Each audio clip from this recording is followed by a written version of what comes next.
Lockdown കാലം വന്നതിന് ശേഷം ഒട്ടേറെ പള്ളികളും കത്തോലിക്ക സ്ഥാപനങ്ങളും നിരവധി യൂട്യൂബ് ചാനലുകൾ ആരംഭിച്ചിട്ടുണ്ട്. ഇതിൽ കൂടുതലും പ്രാർത്ഥനകളും ധ്യാനങ്ങളും വിശുദ്ധ കുർബാനയുമാണ് സംപ്രേഷണം ചെയ്യുന്നത്. നിരവധി വൈദികർ യൂട്യൂബ് ചാനലുകൾ ആരംഭിച്ചെങ്കിലും ആദ്യമായി പാചകത്തിന് വേണ്ടി ഒരു യൂട്യൂബ് ചാനൽ ആരംഭിച്ചത് കോട്ടപ്പുറം രൂപതയിലെ വൈദികനായ ഫാദർ ലിനു തൻചക. മാളയ്ക്കടുത്ത് പുത്തൻചിറ മുട്ടിക്കൽ സെന്റ് ജോസഫ് ഇടവകയിലെ വൈദികനാണ് ഇദ്ദേഹം. ഫാദർ ലിനൂസ് ടേസ്റ്റ് വേൾഡ് എന്നാണ് അച്ഛൻ്റെ യൂട്യൂബ് ചാനലിൻ്റെ പേര്. കഴിഞ്ഞ ആദ്യ ലോക്ക്ഡൗൺ വന്നു കഴിഞ്ഞപ്പോൾ നമുക്കറിയാം എല്ലാവരും വീട്ടിൽ ഒറ്റപ്പെട്ടു പോകുന്ന ഒരു അവസ്ഥയായിരുന്നു. ഞങ്ങൾ അച്ഛന്മാരെ സംബന്ധിച്ച് കൂടുതൽ തനിച്ചായി പോകുന്ന ഒരു അനുഭവമായിരുന്നു.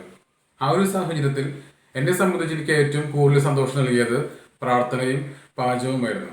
അപ്പോൾ ഞാൻ ചെയ്യുന്ന ഓരോ പാചകത്തിൻ്റെ കാര്യങ്ങൾ ജനങ്ങൾക്കും മറ്റുള്ളവർക്കും പകർന്നു കൊടുക്കാം എന്ന ഒരു ആഗ്രഹത്താലാണ് ഞാൻ ഈ ഒരു ഫാദർ ലിനൂസ് ടേസ്റ്റ് വേൾഡ് എന്ന പേരിൽ യൂട്യൂബ് ചാനൽ ആരംഭിച്ചത്. അപ്പം എൻ്റെ ചിന്ത ഇതായിരുന്നു, അറിയാത്ത കാര്യങ്ങൾ എനിക്കറിയാവുന്ന കാര്യങ്ങൾ അറിയാത്തവർക്കുണ്ടെങ്കിൽ പറഞ്ഞു കൊടുക്കാമെന്നൊരു ആഗ്രഹവും അതോടൊപ്പം തന്നെ ഒരു അച്ഛൻ ചെയ്യുമ്പോൾ പ്രത്യേകിച്ച് പുരുഷന്മാർക്കൊക്കെ വീടുകളിൽ അത് ചെയ്യാൻ താല്പര്യം ഉണ്ടാവുന്ന ആഗ്രഹത്തോടു കൂടി തന്നെയാണ് ഞാൻ ഒരു പേരിൽ ചാനൽ ആരംഭിച്ചത്.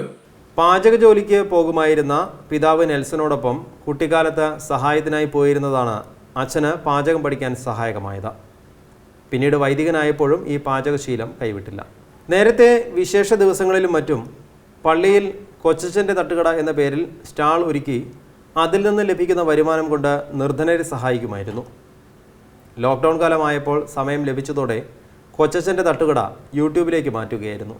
കൊച്ചച്ഛൻ്റെ തട്ടുകട എന്ന പേരിൽ ഞാൻ ഇരുന്ന പള്ളികളിലെ ചെട്ടിക്കാട്, കോട്ടുള്ളി, മാളുൽപ്പുറ ഈ 3 പള്ളികളിലാണ് ഞാൻ ചെയ്തത്.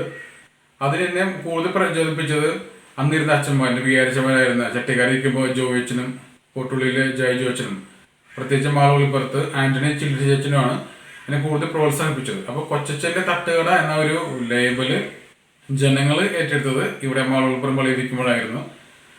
തീർച്ചയായും അത് ഞാൻ അറിഞ്ഞത് ഓരോ കാര്യങ്ങൾ ചെയ്യാൻ വേണ്ടി ജനങ്ങളുടെ നല്ല സഹകരണവും അതുപോലെ തന്നെ കാര്യങ്ങളൊക്കെ സാധനങ്ങളൊക്കെ എനിക്ക് സ്പോൺസർഷിപ്പായിട്ട് വാങ്ങി തന്നിട്ടുണ്ടായിരുന്നു. അതിനർത്ഥം കൂടുതൽ അത് ജനങ്ങൾ ഏറ്റെടുത്തതിൻ്റെ സന്തോഷമായിരുന്നു.